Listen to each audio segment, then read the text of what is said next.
Welcome to the bye-week press conference for Indiana State head coach Curt and Mallory. Sycamores knock off the Eastern Illinois Panthers 26-21. Coach, just go ahead and begin with an opening statement on the win over Eastern Illinois and kind of your main observations that you had of your team's win. Well, it was a great victory. We've been able to pull off 3 victories in the last 3 games with these guys. When you can do that with a rivalry, that's a heck of an accomplishment. I've been doing this a long time. Been part of some great victories, and that ranks up there as one of the top. And by saying that, it's because of what these young men have been through. Everyone's been through some tough times throughout this past year. We did not play, but in the end, they all stuck together, and that's exactly how they played throughout Saturday night, sticking together. You mentioned your message overwhelmingly being to stick together, and I asked you after the game, you dealt with adversity in the game. You know, you guys have dealt with adversity over the last year. They dealt with adversity in the game. I'm sure that just had to be even a better feeling of seeing that your guys were punched in the mouth and were really tested on Saturday night. Absolutely. They're a good football team. Knew going into that they're going to be tough, they're going to be disciplined and well coached, and that's exactly what we saw Saturday night. But our team stuck together. They kept battling. I was awfully proud of them. We had guys go in that maybe didn't have a bunch of reps throughout the week. We had some guys play some other positions that maybe they hadn't repped in a while and didn't faze them. They jumped in there. They played hard, and just awfully proud of these guys. You know, you go through adversity. We talk about it all the time. The momentum goes back and forth. But you got to stick together, you got to fight together, and you got to play it out to the very end together, and that's exactly what they did. When you look at your team offensively, there were so many different personnel packages that you would use throughout the game. How did you like the way your offense looked in terms of all the different looks that you would give them, whether it was Zach Larkin in at Wildcat from time to time, Michael Hopper, Anthony Thompson, of course. You were able to utilize the strengths of your team and the different assets you have. Absolutely. Obviously Michael came in and gave us some good runs. Obviously he had a huge one. Zach came in and gave us a big 4th down play. And I thought early on, Anthony really played well. And as you look at the film, there's some things there, maybe a pass that got deflected, a drop ball that gets you a little bit out of rhythm. But for the most part, really pleased with how Anthony played his first game. I know it's always big when you hear a quarterback competition or quarterback battle, and, talking to Anthony about it, he really mentioned how great the room is and how each guy supports one another. I don't necessarily, Curtis didn't get the job, but there was a time in the game where Anthony had to go out really quick and Curtis was right there and went in. How have you felt that Curtis has responded for a guy who's been in your program really since day one? I'm super proud of Curtis. Everyone wants to be a starter. Let's start off by saying that. It was a quarterback battle. They competed. We're going to need Curtis Wilburn.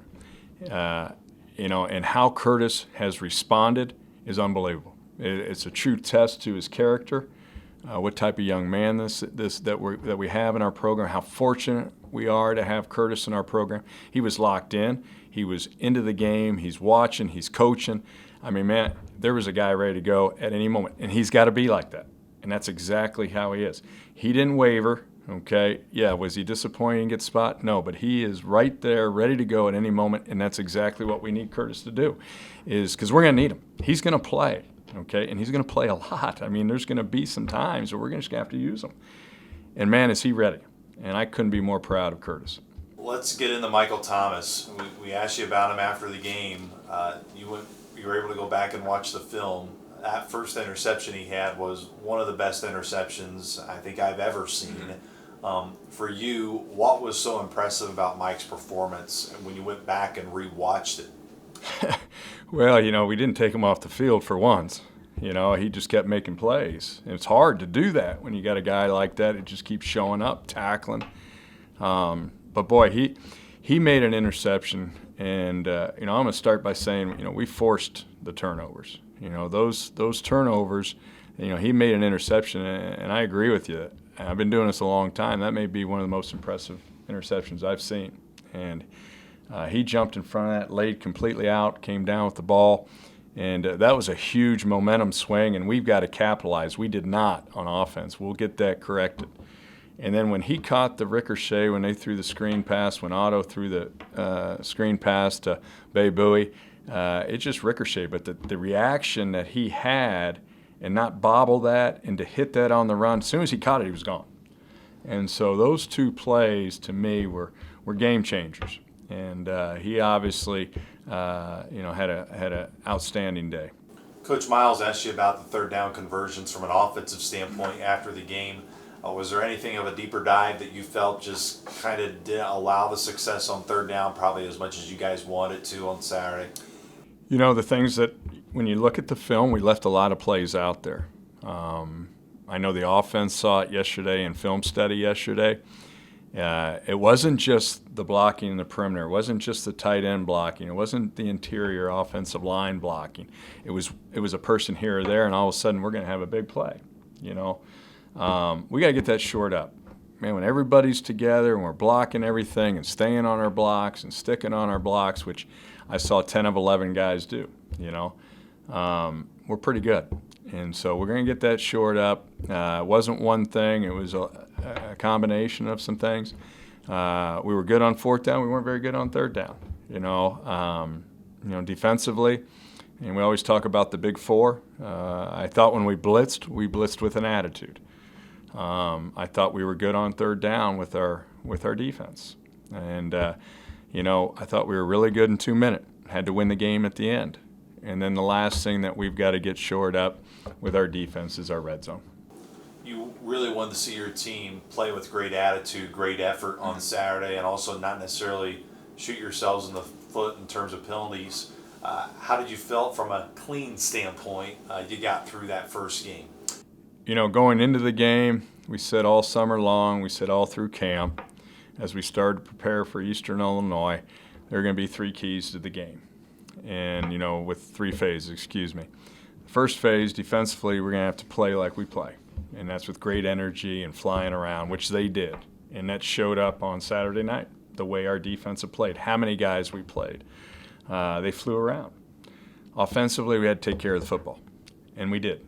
We had 0 turnovers, and those were 2. And then on special teams, we had to do both.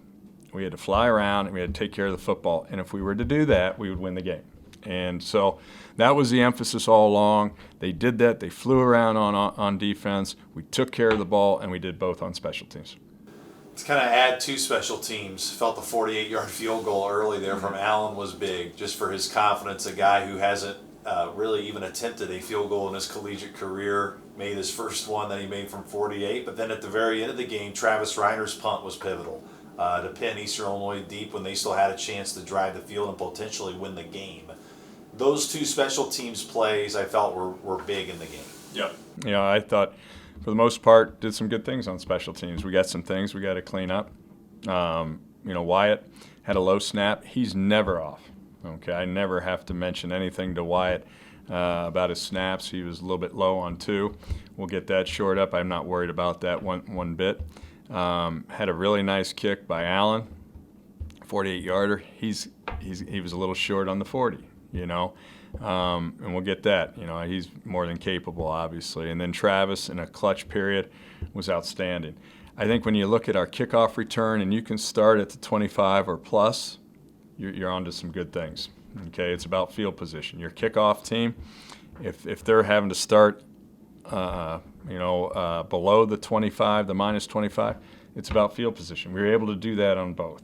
We got to keep working on some other things that we'll work on this week, but those things really jumped out as positives. What does your bye week look like? Everyone kind of thinks maybe a bye week is an off week. That's not really the case with your guys this week. What's the schedule look like, and kind of how you have this week set up for your guys before you get back in the game prep for Northwestern?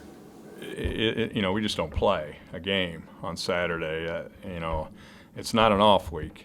Okay, we're back at it, and this is a normal week. We'll be back at practice tomorrow. We got a lot of things to shore up. We had a first game. We've got to make some corrections.